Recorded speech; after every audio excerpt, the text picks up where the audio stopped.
Morning students. आज हम class 6 का चैप्टर 3 एक्सरसाइज 3.2 करेंगे। देखो 3.2 का क्वेश्चन नंबर 4 है अपना, determine whether the following number are divisible by 5 और 10। अब आपको ऐसे नंबर बताने हैं, ये आपके देखो ए और बी, ए और सी है ना। मैंने बी वाला आपको होमवर्क के लिए दिया है, ए और सी। अब ये आपको बताना है कि ये डिजिट 5 और 10 से डिविजिबल है या नहीं। तो इसके लिए हम क्या करेंगे, देखो हम लिखेंगे ये वाला।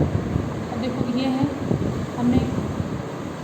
हमने डिजिट लिख ली। अब हमें क्या देखना होता है 5 और 10 के लिए। सबसे पहले 5 के लिए देखते हैं कि लास्ट डिजिट देखेंगे। अगर लास्ट डिजिट 5 या 0 है तो हम क्या बोलेंगे कि ये पूरी की पूरी डिजिट किससे डिविजिबल हो जाएगी, 5 से। तो देखो लास्ट डिजिट 5 है ना, तो हम लिख सकते हैं इट्स लास्ट डिजिट, या फिर अपन क्या बोल सकते हैं और वंस डिजिट है ना, या तो वंस डिजिट बोलो या फिर लास्ट डिजिट बोलो ना, is 5 so it is divisible by 5। अब देखो 10 के लिए लास्ट में क्या होना चाहिए, 10 के लिए 0 होना चाहिए, बट 0 है क्या, नहीं है ना। And it's last digit is not 0 so it cannot divisible by 10।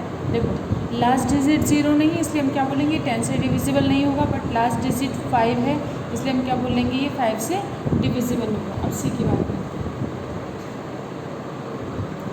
अब 5 के लिए नेसेसरी कंडीशन क्या थी कि कोई भी आपको डिजिट दे रखी है, कोई भी आपको नंबर दे रखा है, उसकी लास्ट डिजिट देखते हैं, या तो वो 0 या 5 होगी, तो हम क्या बोलेंगे कि पूरा का पूरा जो ये आपका नंबर है ये 5 से डिविजिबल होगा। लेकिन अगर ऐसा नहीं होता, लास्ट डिजिट 0 या 5 नहीं होती, तो वो 5 से डिविजिबल नहीं होता।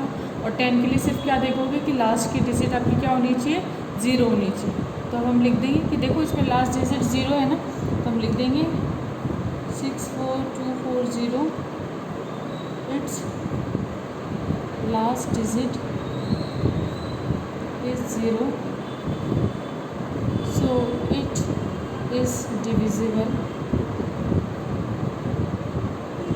by 5 and 10।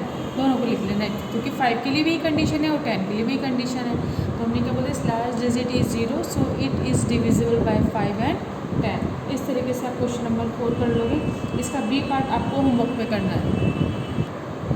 देखिए नेक्स्ट क्वेश्चन है अपना, determine whether the following number are divisible by 11 और नॉट। अब आपको ये नंबर दिया है, अब आपको क्या करना है, आपको ये बताना है कि ये नंबर 11 से डिविजिबल है या नहीं। तो हम क्या करेंगे, सबसे पहले आपको ये नंबर गिवन होता है, हम क्या लिखते हैं, the sum of the digit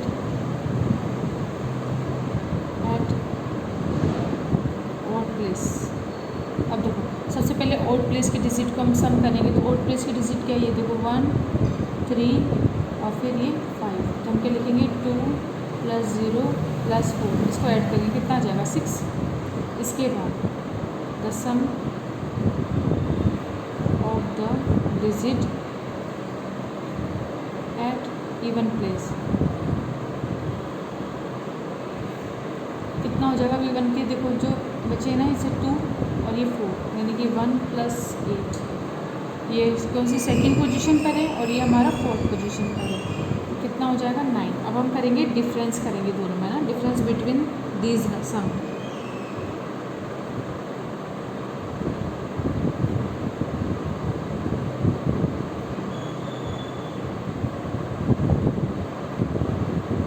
अब इन दोनों का सम में इनको डिफरेंस कर दो तो क्या देगा, 9 - 6 कितने बचेंगे 3। अभी 9 - 6 हमने कर दिए और ये कितने हो गए अपने 3 हो गए। तो अब आप बताओ 3 है आपका, 3 11 से डिविजिबल है क्या, नहीं है ना। तुम क्या बोलेंगे, we know that the number will not be divisible by 11। तो नहीं, और देखो 11 के लिए कंडीशन क्या होती है, उस कंडीशन को भी लिख देंगे, if the difference is zero और अ मल्टीपल ऑफ 11। अगर देखो ये जो डिफरेंस है या तो ज़ीरो होता है, ये 11 का मल्टीपल होता है, तो हम बोलते हैं ये पूरी की पूरी डिजिट क्या है, 11 से डिविजिबल है।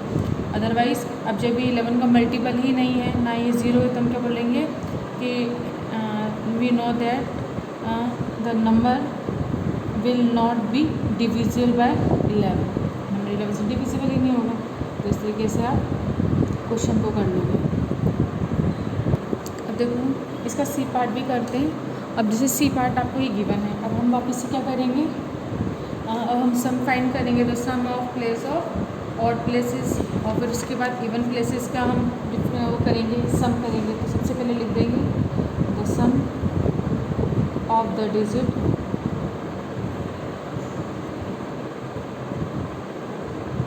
Eight odd place. Odd place का सम करते हैं। तो अब देखो ये है ना, तो देखो 1 2 क्या, फिर 3 4 क्या, 5 6 क्या, 7 फिर ये 8। तो ऑड प्लेस हमें इनको हमने मेंशन कर दिया, इनको प्लस कर दो। 1 + 0 + 1 कितना हो जाएगा 3। उसके बाद अब हम क्या करेंगे, the sum of the digit at even places. अब देखो इसके बाद के जितने हैं ना वो सब इवन के हैं, तो इसको लिखो ये इवन का है। 1 + 1 + 0 + 1 कितना हो जाएगा 1 2 3। अब हम करेंगे डिफरेंस बिटवीन दिस सम। अब 3 - 3 कर देंगे, कितना जगह 0। हम क्या लेंगे,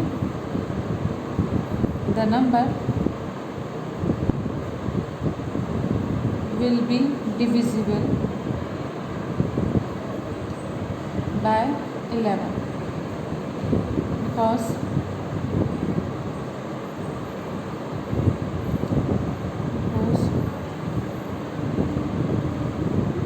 difference of sums is 0। बस ये कंप्लीट हो गया। और आप चाहो तो यहाँ पे लिख सकते हो उसे reason, if the difference is 0 और अ मल्टीपल ऑफ 11 क्या हो जाएगा 11 हमने कर दिया, दैट इज़। अब जैसे देखो 11 का मल्टीपल 11 है, 22 है, 33 है, एसेट्रा। तो इस तरीके से हमने लिख दिया ना, इसका रीज़न भी लिख दिया कि भाई ये होना चाहिए। और अभी अपने क्या ये लिखना हो तो लिखो, नहीं तो यहाँ तक भी आपका सही है, क्योंकि हमने क्या कर दिया डिफरेंस 0 है और हमें याद भी है कि इनका डिफरेंस 0 हो या 11 का मल्टीपल होता है, तो फिर वो पूरी की पूरी डिजिट आपकी क्या होती है 11 से डिविजिबल हो जाती है। देखो next question, question number 6, a number is divisible by both 7 and 9, by which other 2 number will that number be divisible. अब आपको देखो ऐसे नंबर फाइंड करने, ऐसे 2 नंबर फाइंड करने हैं जो किससे डिविजिबल हैं, 7 से और 9 से डिविजिबल है। तो हम कैसे करेंगे 7, अब हमें ऐसे नंबर फाइंड करने हैं जो 7 से भी डिविजिबल है, 9 से भी डिविजिबल है। दैट मीन्स वो किसका मल्टीपल है, 7 का भी मल्टीपल है और 9 का भी मल्टीपल है। तो हमें ऐसी डिजिट फाइंड करनी है जिसमें वो नंबर दोनों के मल्टीपल हो। तो इसका देखो सबसे इजी तरीका इस टाइप के क्वेश्चन को करने का, ऐसे तो हम मैनी डिजिट फाइंड कर सकते हैं, बहुत सारे नंबर्स हम फाइंड कर सकते हैं, लेकिन देखो सबसे इजी तरीका मैं आपको बता रही हूँ। आप क्या करो, सबसे पहले ये रफ में है ना, आपको क्या लिख देना है यहाँ पे, एक तरफ तो 7 की टेबल लिख दो,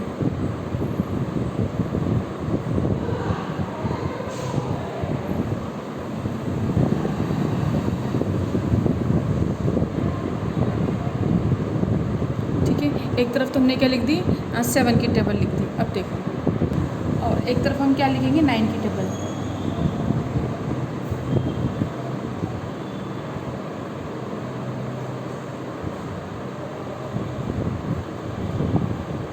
अब हमने लिखी। अब देखो ये सबसे इजी तरीका। अब इसमें देखो ऐसे कोई कॉमन डिजिट है क्या, जो इधर भी है और इधर भी है। देखो